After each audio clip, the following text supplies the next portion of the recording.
For as much then as Jesus has suffered for us in the flesh, arm yourself likewise with the same mind. For he that has suffered in the flesh has ceased from sin, that he no longer should live the rest of his time in the flesh to the lust of man, but to the will of God. For the time past of our life may suffice us to have wrought the will of the Gentile when we walk in lasciviousness, lust, excess of wine, reveling, banquetings, and abominable idolatries, wherein they think it strange that you run not with them to the same excess of riot, speaking evil of you. Who shall give account to him that is ready to judge the living and the dead? For this cause was the gospel preached also to them that are dead, that they might be judged according to men in the flesh, but live according to God in the spirit. But the end of all things is at hand. Be you sober and watch to prayer. And above all things, have fervent charity among yourself, for charity shall cover the multitudes of sins. Use hospitality one to another without grudging. As every man has received the gift, even so minister the same one to another as good stewards of the manifold grace of God. If any man speak, let him speak as the oracle of God.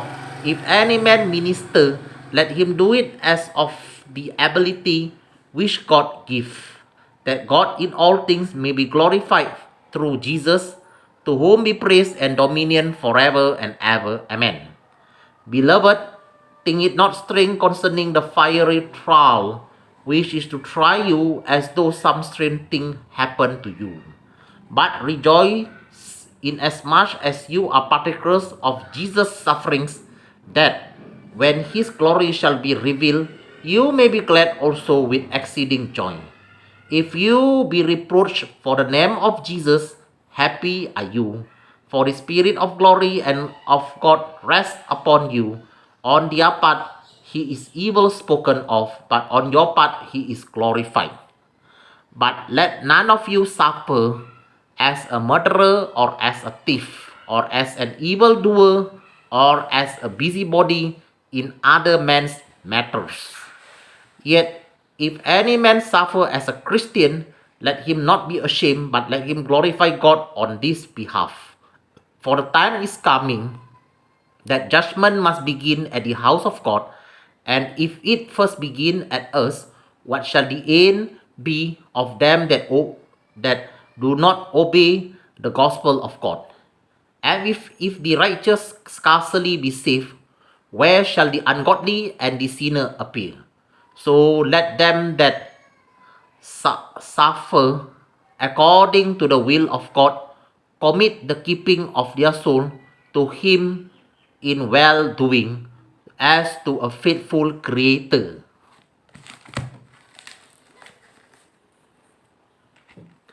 इसलिए जबकि यीशु ने शरीर से होकर दुख उठाया, तो तुम भी उसी मनसा को हथियार के समान धारण करो, क्योंकि जिसने शरीर में दुख उठाया वो पाप से छूट गया, ताकि भविष्य में अपना शेष शारीरिक जीवन मनुष्यों की अभिलाषाओं के अनुसार नहीं, वरन परमेश्वर की इच्छा के अनुसार व्यतीत करे। क्योंकि अन्य जातियों की इच्छा के अनुसार काम करने और लुच्चपन की बुरी अभिलाषाओं, मत वालापन, लीला क्रीड़ा, पियक्कड़पन और घृणित मूर्ति पूजा में, जहाँ तक हमने पहले सामे गवाया वो ही बहुत हुआ। इससे वे अचंबा करते हैं कि तुम ऐसे बारी लुचपन में उनका साथ नहीं देते और इसलिए वे बुरा भला कहते हैं, पर वे उसको जो जीवतों और मारे हुओं का न्याय करने को तैयार हैं लिखा देंगे, क्योंकि मारे हुओं को भी सुसमाचार इसीलिए सुनाया गया कि शरीर में तो मनुष्यों के अनुसार उनका न्याय हो, परंतु आत्मा में वे परमेश्वर के अनुसार जीवित रहें। सब बातों का अंत तुरंत होने वाला है, इसलिए संयमी होकर प्रार्थना के लिए सचेत रहो। सब में श्रेष्ठ बात यह है कि एक दूसरे से अधिक प्रेम रखो, क्योंकि प्रेम अनेक पापों को ढांप देता है। बिना कुरकुराए एक दूसरे का अतिथि सत्कार करो। जिसको तो वरदान मिला है वो उसे परमेश्वर के नाना प्रकार के अनुग्रह के भाले भंडारियों के समान एक दूसरे की सेवा में लगाइए। यदि कोई बोले तो ऐसा बोले मानो परमेश्वर का वचन है। यदि कोई सेवा करे तो उस शक्ति से करे जो परमेश्वर देता है, जिससे सब बातों में यीशु के द्वारा परमेश्वर की महिमा प्रकट हो। महिमा और साम्राज्य युगानुयुग उसी का है। आमीन।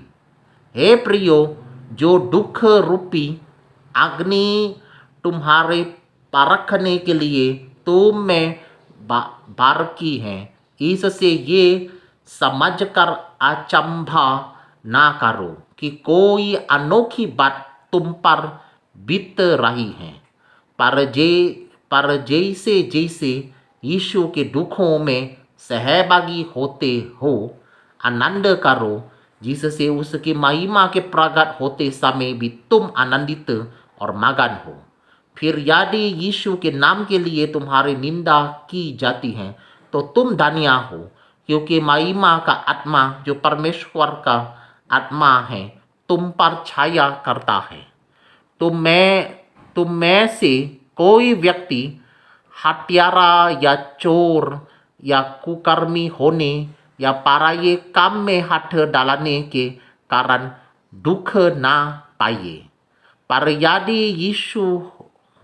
यदि मसीही होने के कारण दुख पाए तो लज्जित ना हो, पर इस बात के लिए परमेश्वर की महिमा करें, क्योंकि वो समय आ पहुंचा है कि पहले परमेश्वर के लोगों का न्याय किया जाए, और जबकि न्याय का आरंभ हम ही से होगा तो उनका क्या अंत होगा जो परमेश्वर के सुसमाचार को नहीं मानते।